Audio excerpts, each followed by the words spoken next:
is just scrappy, hard nosed, know what I'm doing, been there, done that type of player. Like he was in the mud with Bron.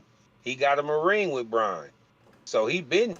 You know what I mean? And as much as niggas want to shit on the COVID ring, I still to this day say that's one of the hardest rings to get because there was no fanfare. No fans, You no didn't none of that. That's like have having a niggas pump boxer fight with your chest up. nobody. Yeah, it's like no one's there to pump your chest up or pump your chest down because you're at home or you're on the way. So every game is a neutral site basically. So nigga, you gotta bring that dog or who else is gonna bring it? Exactly. You're not getting that extra little motivation from the crowd. So I agree with LeBron said, even though I am a LeBron fan, but nonetheless, it's probably one of the hardest championships to win just off of the strength of that. Like you don't have the luxury to have home court advantage. True. Let me see if this is. I'm trying to see if I can get it going. It should be.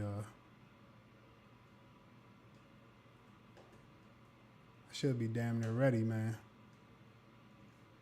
Right? Let's My put my camera is. I think it's one of my. The cameras. They got all these settings, man. So I think my camera had way too many. I got too many. Too much going on. So let me see me.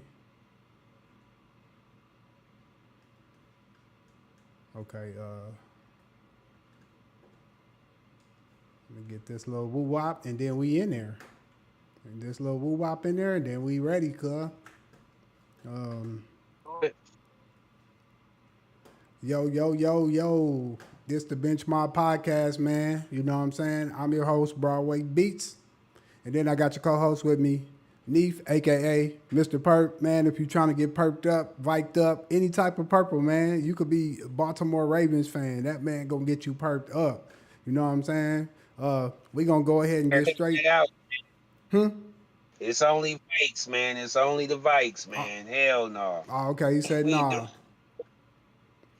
Okay, he ain't going for it. You got to be a Vikings fan. Okay, so if you're trying to get perked up and you know a Vikings fan, he gonna get you right. Any other team, you out the door.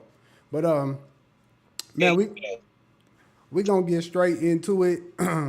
uh, right to the podcast, man. It's been a lot going on with the NBA basketball. Um, we ain't been here for two decent little weeks, man. You know, before we even get into it, I got to put the blame on Neef because Neef, he ain't even called me. Like, he wasn't even going to try to get it going, you know what I'm saying? So this is all on him. You know what I'm saying? We missed the podcast because Neef, you know what I'm saying? It's his fault, you know what I'm saying? What's your take on that? Have to take full blame on that, man. I had some unfortunate circumstances come up, but that's not an excuse. This is something that we lived. So I'm gonna take full ownership. It'll never happen again. I hope y'all appreciate what we trying to put together for y'all, and we gonna keep it going. That's all I gotta say. It won't happen again. Oh, see, I thought he was going. I thought he wasn't going to take ownership. Okay, that's what's up, man. Oh, hey, we ready, man. Okay, so getting straight into it, man. Man, Tyrese Haliburton, man. Tyrese Haliburton, man. Is Tyrese Hallie, Hallie, Haliburton? Hallie. Yeah, Hallie is Hallie clutch gene. Is Hallie's clutch gene closer to a superstar like Michael Jordan, or like a legendary role player like Robert Ory? What would you say? How you feeling about before we even get into that? This playoffs, he's won, I believe, 4 games each series. He's hit a game winner in the clutch mode this playoffs. So, but yeah, man, get right to the question, man. Is this clutch factor? Is this superstardom or is this role player ish? It's very much and I guess I could be wrong. I'm not gonna say I'm wrong because I believe I'm right, but I believe it's more close to Robert Horry status. I just give it a little bit more above just because of the percentage. But as far as the overall impact on the game and what he did is very much role player Robert Horry, Sean Elliott, Mario Elliott. Like I'm just keeping it a bean all the way to down to the vegetable, baby. Because it's Yeah. at the end of the day, look at his impact on the game. Every time he had that game winner, he impacted the game by doing that. It wasn't like he had a 40-point night or a 35-point night with 17 assists and 9 rebounds. Like he's doing this at the right time, just like a role player would at the right time. So I'm gonna give credit where credit is due. Like I said, he's a notch above those players as far as clutch, just because of how many he's hit in a row. But like anything in life, we all know that's not realistic. He's not going to, I guarantee you, if he gets another chance at a game winner, it's going to be the hottest brick that we saw. And your niggas is going to, all they going to say is, well, he was due. Man, I don't know, man. Neef, now. I'm gonna have to call you because I'm gonna be honest. Every time you say this, the complete opposite happened. You said we was talking, and you said, That's why I got to keep saying it, bro. I got to keep saying it. I believe it in my man. When you believe something in your spirit, you have to just go ahead and go with it. Because, man, like I said, I sounded like a fool all the way up until last night. yeah, Last but listen, night gave me some hope. we also had a different conversation, and then I'm gonna answer this question. We had another conversation, and we was talking about the finals, and you was like, Yes, sir. man, the league ain't gonna let it be OKC and the Pacers, man. And And sure I enough, did. And I was wrong and sure at to enough, let that garbage TV. But I didn't know that they had that much faith in you the international player with the Puma shoe. listen, But you I did guess that. they do. You did that with Victor Wembanyama. You was like, man. You said, man, watch. He was like, He was like, they ain't gonna let Victor go to the Spurs. You was like, I know they is, but they ain't. He was like, because if they do, it's rigged. And then next thing you know, boom, he goes straight to the squad. And then it's like, damn, we just talked about, like, you broke it down to a science of like if it happened and why they shouldn't let it happen, and then they let it happen. But I'm gonna go ahead and answer the question, man. Uh, I believe I, it goes back to what you said, man. I got to give credit where credit is due, man. So you're Tyrese, saying next day? I got to put some damn respect on Tyrese's name, man. I'm gonna have to, man. This closer to superstar, man. He did it 4 times. He did it four No. times. Listen, he did it 4 times. One is luck. 2 times is maybe three. I'm like, oh, he might could have it 4 times. No, G, you got it. You got the gift of gab, man. You got it. He got the clutch factor. The difference between him and Robert Ory is Robert Ory is only getting that shot at the last moment, but he ain't doing nothing else to me. It's like, and so that's why I would kind of put it more in a superstar role. But that goes to the next question, anyways. I go off of he did it 4 times back to in the same year. Now, if it was like this year and he skip a year and then he did it another year and then I'd be like that's more Robert Ory ish. But he did it 4 times in the same playoffs in the same playoff year. So, man, I got to put some respect on his name. I know even like you said, if we go back to the last conversation we had on here, I said that he wasn't no superstar. But damn, I mean, I got to start getting ready to put some respect on his name. I mean, I still don't feel like he's a superstar, but it's close to it. So the next question that ties into this, Huh? Next question. Piggyback off of that one before you go to the next question. All right. If they win a championship, revise history to really give it a real analyze on that. But as far as what my mind and my last remembrance of championships won, it would be one of the hardest. Because yes, they took out Milwaukee without a Lillard, but it's still Milwaukee. They still had Giannis. Yeah. Then they took out number one seed in the East in Cleveland and did that convincing. Right. Then they fucked around and played the team that beat the champions and beat them pretty convincingly. Yeah, went six, but ultimately it was 3-1 at one point. Exactly. So Yes. yeah, they would definitely go in the bracket of he would go his team as well as him would go in the bracket of they definitely are one of the better champions because they really, really earned it. Like they went through a gauntlet to get to that ring. Yeah. And so okay. So my question for you is, what separates the two then? Since like so what makes a superstar clutch player compare different? What's the difference between a superstar clutch player and a role player? Okay, so this is what I would say. Superstar to me is it's three real true qualities. You gotta have a look, which I mean, and I hate to say it this way, but it's the look, your appeal, the masses. It ain't even so much how you look physically. It's like, do people love you? Do people want to be, around you? Do you have that it factor? Is what they call it in the entertainment business.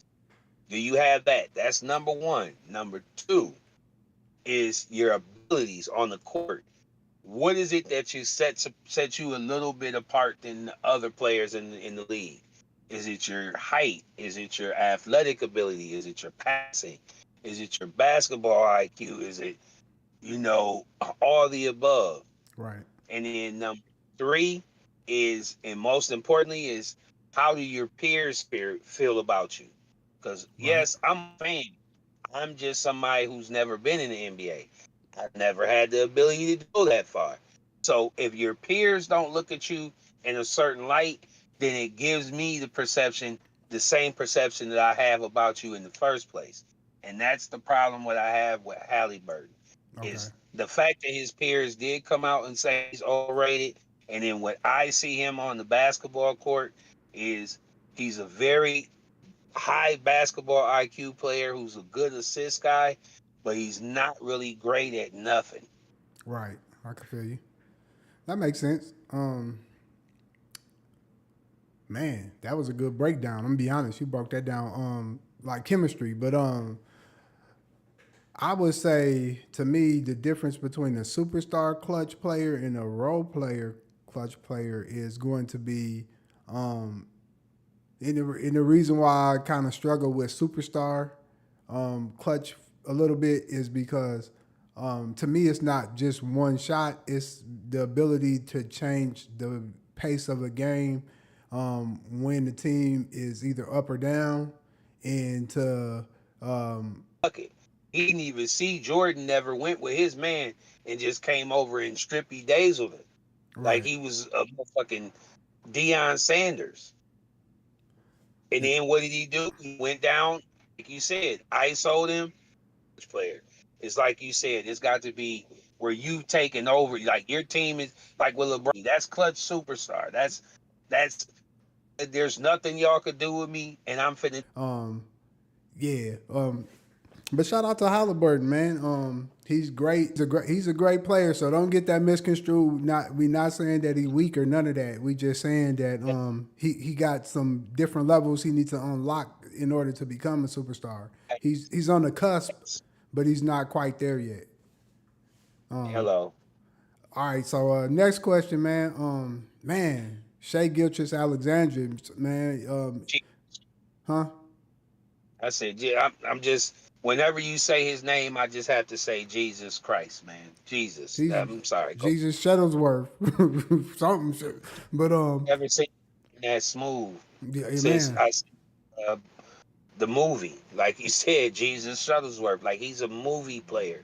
Like the Yeah, shit he does doesn't the way it's just so smooth and effortlessly. And I've only the closest thing I've seen to this where it's that smooth, and I never got to see it in my lifetime, and neither did you. Yeah, I just seen highlights. Is Iceman. George? Yeah, he got that Iceman to him. It's just real smooth and and it's almost damn near makes you mad because it's like, God damn, how can you niggas not stop that? But then you break it down and you watch what he's doing and you see he's 6'6". He's got what, a 6'10" wingspan, damn near a 7 foot wingspan. He's got big shoulders and he's his handle is real decent. For a nigga that tall, his handles is decent. I wouldn't say they like Yeah, on some Kyrie, Steph Curry type shit, but it's real close. yeah, And he's got a decent enough, and his IQ and his, like I said, it's just the perfect storm. it is. And so, And he's an achiever. Like he man, came from Kentucky where he wasn't getting no bing bang. none. He worked on his team, got ended up to the starting lineup, and I think he ended up being like SEC Player of the Year or some shit. You feel me? So, what you doing the highlight of that, man? You just broke down. Hey, just in case you like a rookie to at some point, not just from the ring, but like at some point, do you see him ever getting there? Absolutely. Injury free, absolutely. It's already there. His trajectory. He's first of all, he's still relatively young. I don't believe he's even 28. I'm gonna look that up right now. I'm gonna see. I'll tell you I right now. believe he's only like 26. I think he's 26. So he's just now really cracking into that prime real estate. Yep, His 26. team is relatively young. Doesn't sound like they're gonna have too many issues. They're gonna lose a few players just because that's just how the league goes. But it still shouldn't affect them to the point where they should fall off drastically. Right. So, And they're in a market to where, I mean, that fan base is just crazy. They have nothing else in that state for a major team. So I don't see why and I believe he should be able to get another deal before, it's all said and done. Another big deal before, he, starts to teeter towards getting into his 30s. And then I don't trust the rest of the West, man. Like a lot of them niggas don't seem like they are mature enough to to be able to get to this level and get the win. Like yeah, I love my nigga Ant, but he's shown us his immaturity. I told you earlier yeah. in the season the boy needs to cut his dummy down. Facts. You definitely told me that. And Jamal Murray he's only getting older. Joker is, I believe he might leave at some point, Yeah.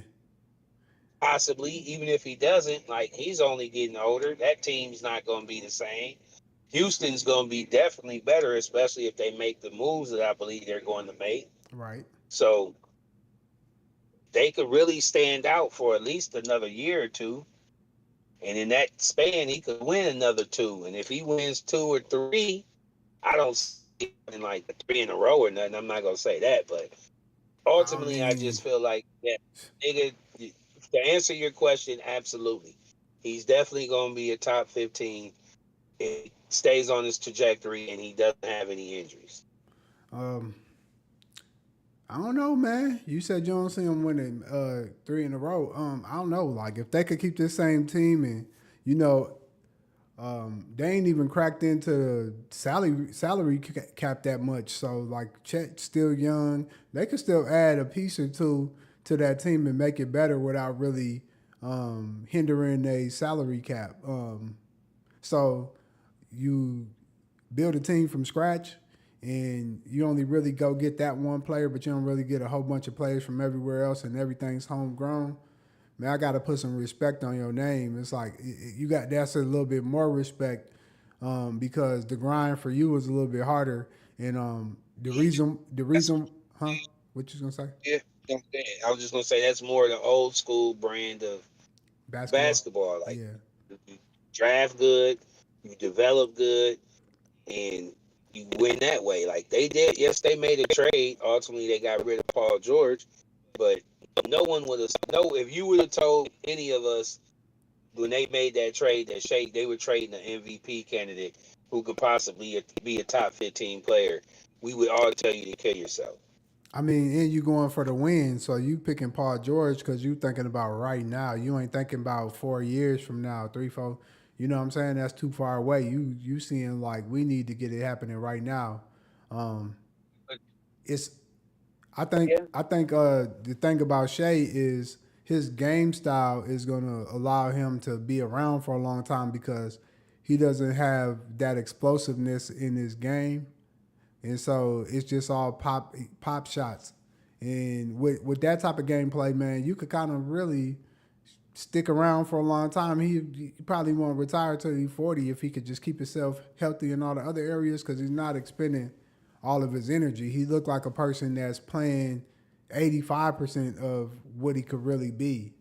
You know what I'm saying? He don't seem like he's just um, yeah. displaying this And whole obviously, game. out in blowing, running past dudes for no reason. Like every time you see him make a move or make some type of, it's always methodical and thought out. Intentional. Like it don't really, yeah, it's very intentional. It never really seems like even when he gets in situations where he's throwing up stuff off balance, like even that looks controlled to a degree. Right. So it's like that lets me know his IQ on what he's thinking about before the play is just super high because that's the only way you're able to just be that confident in those situations. It's, Anybody else, you get tapped on the shoulder or going out of bounds and you did, but he expected the contact because he leaned in with the contact. yeah, he's like you said, it's that IQ is real high because um, Super high. He gets to his spots with no problem. yeah, It's that it's almost like he always, if you notice how dudes guard him, they're never really on their tippy toes and aggressive. They're always in retreat. because you put a hand on him, Or he's detecting where that hand is, and he gonna draw a foul from wherever that arm is, or wherever he could feel you at. You know what I'm saying?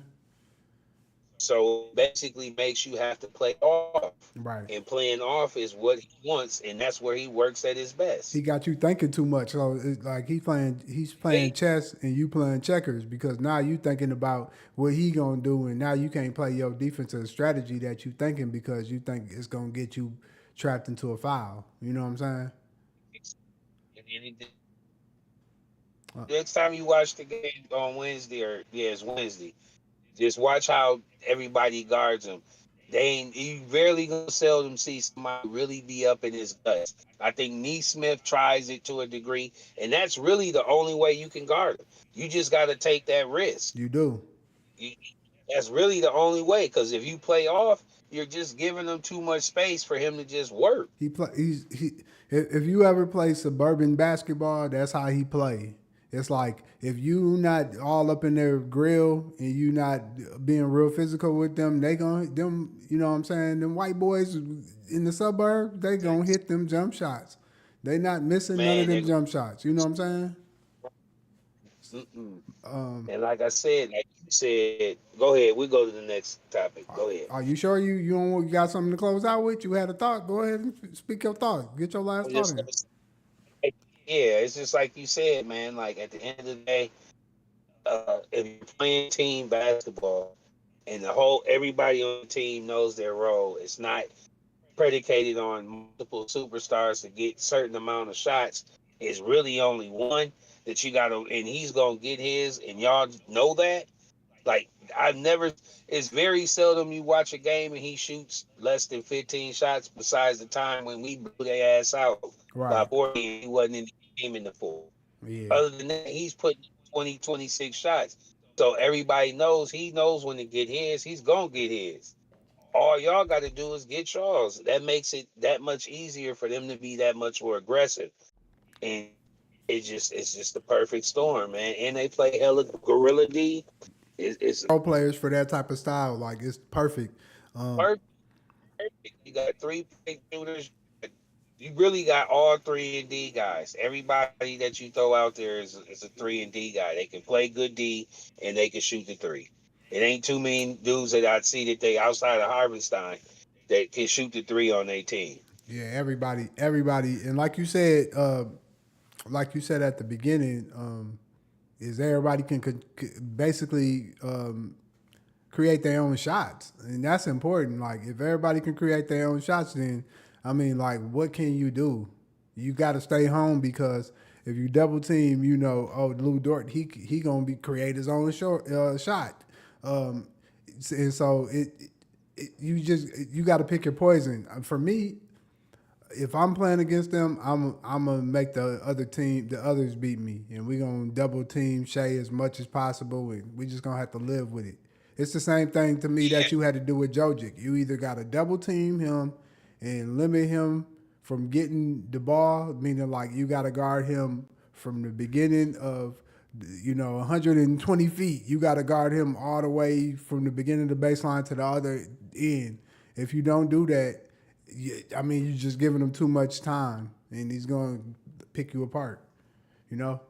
Yeah, I would definitely, and I would say I would double down on that, and I would double majority at the beginning of the game, Yeah. and then I would double a lot more in the fourth, third, and end of the third, and towards the middle of the fourth, and kind of collected. Like he might get jazzy fade with the ref a little bit, but I never really see him get too emotional or down or high on either a made shot or a big shot or threes and big shot. I don't really see him do a whole lot of hoopla. And then I just love, like you said, their chemistry, man, as a Yeah. team. It's Yeah. just the way they do their interviews. Like I just have to give them all the credit right now because them boys is playing at a high level. Yeah, you can't do nothing but give him the credit. Um, all right, so we gonna move to the next question, man. Man, with OKC versus the Pacers this year, it looked like it's showing us that the NBA is entering a new era um, because of the second apron rules. So my question for you is: do you think that? Though to a degree, I still feel like there's going to be a bunch of teams still delivering that lifestyle. But I believe, like you said, with the triangle, I think it's definitely going to be some changes in regards to philosophies, especially on the defensive. Like it's always common sense, and anybody who's played sports knows defense is always where it's at in any sport. Right. But it's but in the same breath, it's really being taken up a notch as far as what you're looking for in a player defensively. You're gonna start seeing it's gonna be maybe teams are gonna be maybe 2 to 3 7-footers and a lot of 6'8" to 6'6", 6'9", 6'10", a bunch of those type of 3 and D guys. Right. Everybody's gonna start going to that. To where that's gonna be the case where there's gonna be a lot of emphasis on your infrastructure with regards to your drafting and those type of players. Because like you said, with the money not being able to be draft in a long time, True. True. where they allow this amount of physicality defensively. And I believe it's only because they're trying to get them prepared for the Olympics. Because the Olympics is in LA, I believe, the next time the Olympics comes Facts. around. Facts. Yep. So, and nah, Okay. I was just saying it's just no longer gonna be to the the pure dominant big man like True. with the women Giannis of the world, with the Jokers, with just the way that the game is evolving in regards to positionless basketball. I just feel like that's going to be the predominant roster effect to this. So yes, I do say that with this new wave of how you see how it can be successful, every every league is a business, and with it being a business, everybody wants to follow the blueprint of the success. Right. So I can feel that. I feel that with the second apron rules, I definitely feel like it's definitely gonna get it back similar to the '90s a little bit. Like the gameplay, like you said, is still going to be fast paced. The scores might be a little bit lower, and I do believe that the freestyle basketball is going to go away a little bit. So, like as you can see, um, OKC they running plays. They not freestyling like that. They is Shea. He get to do most of the freestyling for the most part, and probably like you said, just seeing now to me they playing a little bit more zone defense, and so they probably be like sticking in a little bit more college style defenses, um, and just not having the money, man. Not having the money, it allows you to they're getting more eyes than the NBA, and yeah, man. Shout out to the NBA for doing the second apron rule because I was kind of tired of the double ups, the team ups. I thought it was getting old, so I appreciate them trying to do something new. Um, yeah, that's my thoughts on it. Um, Absolutely, I agree. all right, with the finals tied 1-1 between the Pacers and OKC, which team do you trust to close out the series, and what key factors or players will decide who takes the championship home? So if OKC is to win, it's just a no brainer. Shea does what he does. Role players do what they do. They suffocate them on defense. They just beat them like I believe they will. Now, if the Pacers are to win, it means they've won all their games at home, at least one of them convincingly. Their role players are not only playing well, but showing out like a Siakam going for like a 30 ball or a Haliburton and Siakam and Neesmith and someone else going for at least 15 or better. Right. Like they would have to really rock out for them to win this series, and I just don't see them having the ability to do it. So, like I said, yeah, they would definitely have to have a out of body experience against a really really good defense, and I just don't see it happening. So you believe OKC got this? Is what you're saying? Yeah, it's a wrap, man. I mean, outside of like I said, if you take out the Holly shot and how they came back, they was getting blasted before they came back. So it's just been a dominant performance from OKC from preseason to now. Yeah, they I can't disagree with you on that. They have really been in sync. You could tell that the chemistry is high. Um, the respect is there. Nobody cares, and when you got a team of players where nobody cares what it takes, that's how you can win championships. Um, And it's I, I, it's always oddball coach that you never heard of every blue moon that gets him a ring, and it looks like it's this guy. I'd never heard of this guy. I don't. he just ain't showing me that he can score. You before at the beginning of this podcast, you said we were not looking for 30, but damn it, in this finals, he's got to do a lot more than 14 a game. He's got to be doing 25 and 10 or something because you cannot depend on the team every game, and you need that. That's what Haliburton is there for to be able to take you over the top when it's not happening for the others. And I just don't believe that when the pressure gets there on that in that area that I just spoke of, where it requires for him to dig deep and do it himself, I don't think that he has that it factor in him yet. It'll probably take him to next year to where he understands that um, he has to take it to the next level. Shea is already there right now. He's doing it. He's averaging 30 something. He's doing it every game since the beginning of the playoffs. So one thing for sure, sir. One time is luck. Second time is something that you're good at. You know what I'm saying? And he's great at what he's doing. We've seen this happen multiple games. So I'm gonna go with OKC, man.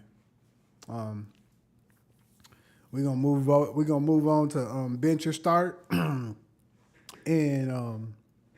so we're gonna switch up bench or start a little bit this time. And here go the questions, man. Bench or start, man. Shaquille O'Neal or Nikola Jokic?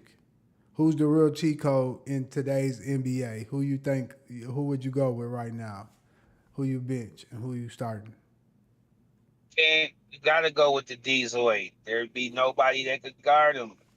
Like they'd have to go back to what they was doing and get 2 7-footers just to be go out there and give them 6 fouls.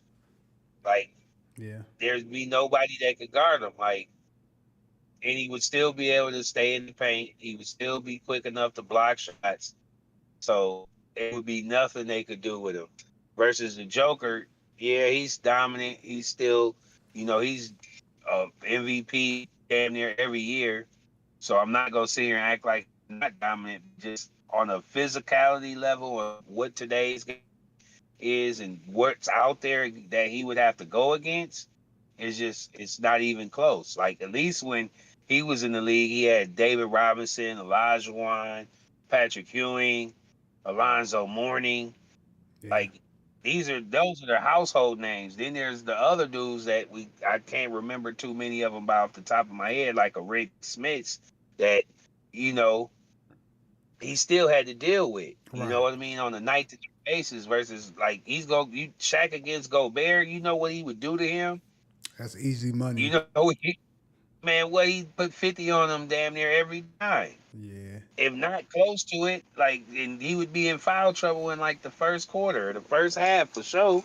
he Like, own he that's own what he own Joe just like a reality. box of box of Cheez-Its, man. It's over with. Like Shaq says all the time, man, barbecue chicken, man. It would be a Barbecue. whole feast on. Yeah, he have a 60 piece. I'm gonna have to What? I'm gonna have to agree with you on that. To me, I would have to start Shaq, bench Jokic, and the reason why I say that is because in today's NBA, I believe that Shaq, you can't teach a person how to be dominant like he was inside the paint. He could always learn how to shoot. You know what I'm saying? So I think that's a skill that if they were doing that in this time, I think he could have added that to his game. It's nothing that to me that ain't that hard. It probably would have took him, 5, 6 years, but I mean that in all them first beginning 5, 6 years, he would have been unstoppable. He's basically like Giannis ain't really got no three, but as you can see, like it translated a little bit. Like he could, if it's open, he'll take it and he'll hit him every now and then. So I mean, I would compare his three. It'll probably be somewhere close to that. And so, man, he just was. Man, they had to make the rule for. They had to make the rule for the kid, man. So you thought what you call it was getting fouls, man. Shaq was getting hacked. But you know what I'm saying? So yeah, man. And Shout he out to would have Shaq. broke rims. Shout Yeah, for out to sure. Diesel. Um, bench your start. Allen Iverson or Kyrie Irving. Who you starting the franchise with?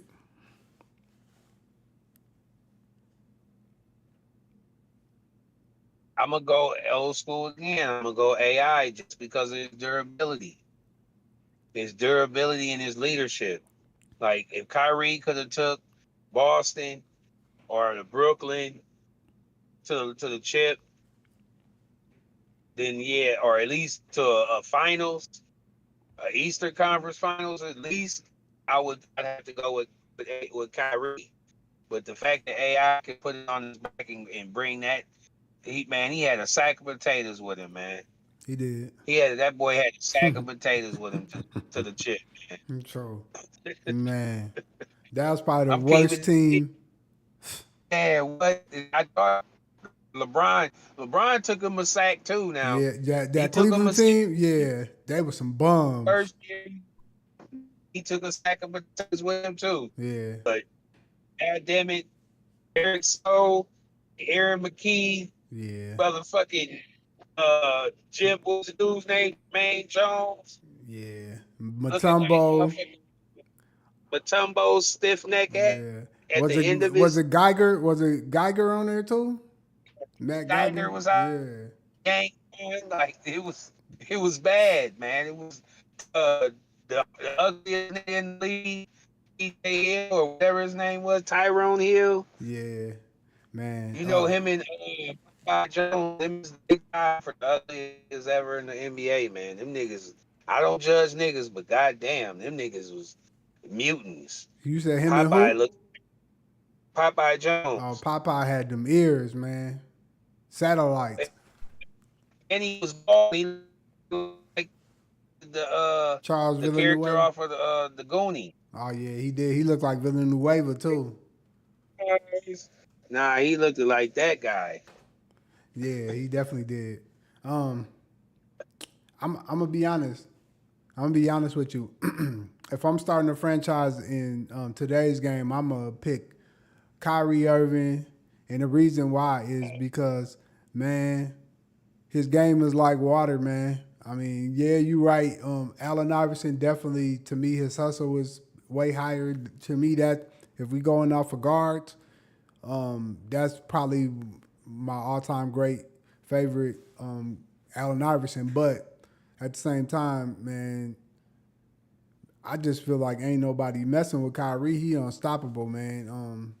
Do I think you could get a ring with him by yourself like that? No, but I think you just got to put the right pieces around him, and I think he would have been a lot more beneficial if he would have been in a spot where he didn't try to do the what LeBron did and just allowed it to just grow and let somebody trust in him. And I just feel like he just moved around a lot and he didn't give himself an opportunity to show that he could be a leader. But yeah, I go with him, man. I go with Kyrie. Um, okay, bench or start. The young Shea Gilchrist, Alexander, or prime Dwayne Wade. Who is your go-to scorer? It's easy. I'm going D Wade, man. Prime D Wade. You talking about D Wade, Miami after the chip?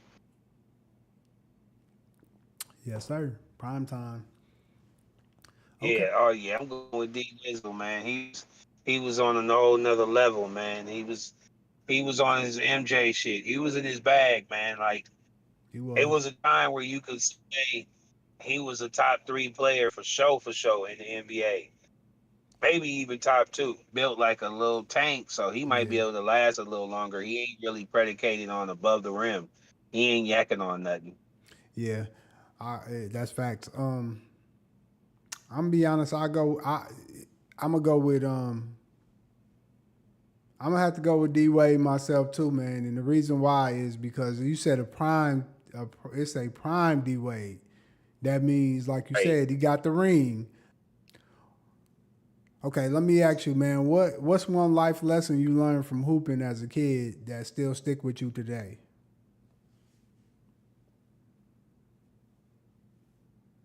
Hard work always pays off. Okay, I feel that. Yep. I, Yep. my fifth grade year, I had transferred schools, and it was right around the middle of the school year, and it was like a week or two after, or a week, yeah, about a week or two after basketball tryouts had just happened. And so the gym teacher was the basketball coach.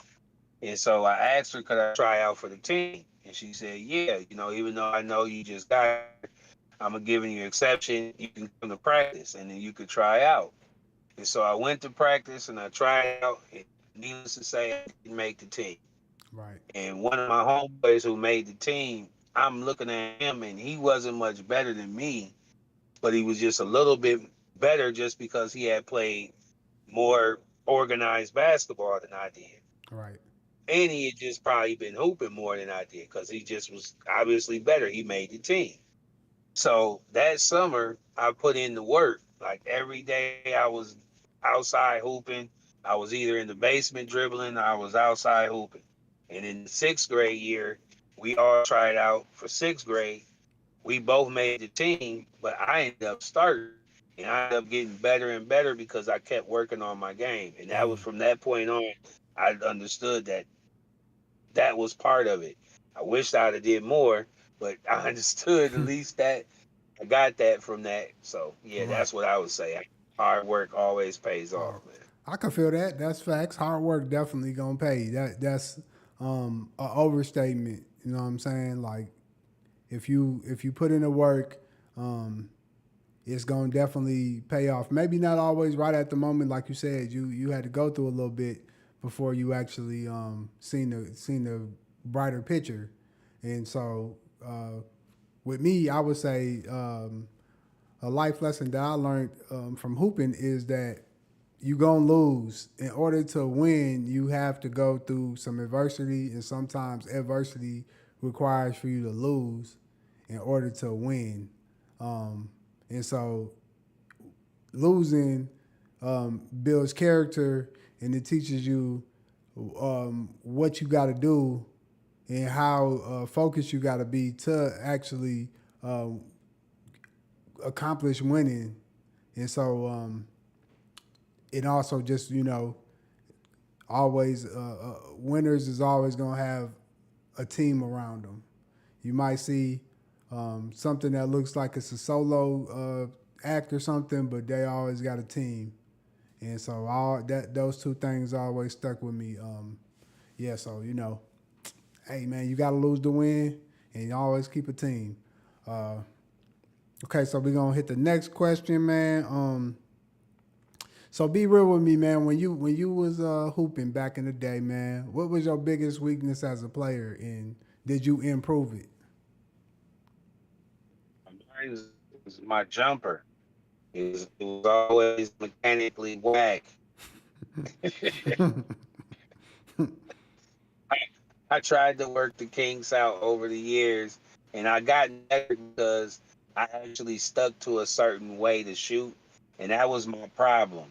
Like I kept trying to adjust my jumper to try to get better instead of just sticking what works comfortable for me, Right.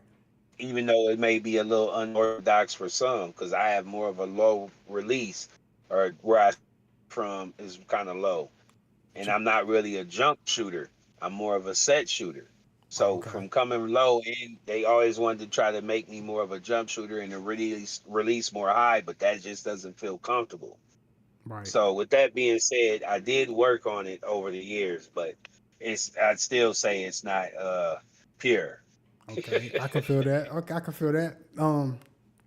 I say my biggest weakness back in the day or when I was hooping, it was that left hand, boy. That left hand was suspect. I mean, um, I could lay up with it and do what I need to do, but like if 9 times out of 10, if it's traffic and I'm going down the lane and I'm trying to figure out what move I'm gonna make, if I'm gonna do a layup and I'm gonna choose, I'm gonna go right.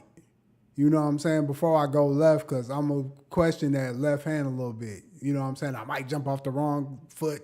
Just depends on how fast I'm moving.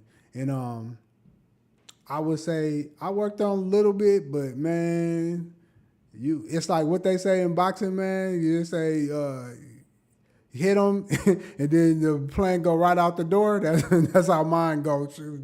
Throw it in real action, the plan go right out the door. I'm going right back to that right hand. So, Yeah, huh? I said I can dig it. Yeah. Okay, so man, before we exit, man, we got a new segment, man, and this is this just Neef, man. So you know what I'm saying? We gotta ask Neef. We want to know what Neef's nugs is, man. He gonna drop a gem on us, man. And so Neef, man, the nug. We want to know what the nug is, man. What's the biggest advice that you would give a young athlete trying to make it to the pros while dealing with negative influences in the neighborhood or in the hood? First and foremost, man, you gotta know, you gotta keep your eyes on the prize and stay focused, man. I always say you gotta stay locked in. I know that's easier said than done in a lot of certain situations, but you just gotta try to do your best to try to keep yourself out of trouble. You know right from wrong. You know whether than to get in the car with somebody that ain't really on the same type of level of stuff that you're trying to succeed. And then most people, believe it or not, want to see you succeed. Yeah, there's going to be some people that want to see you fail, but a lot of the people, especially the people in your corner, they want to see you succeed. So always listen to your mentors and the people that are a little older than you that can give you some guidance.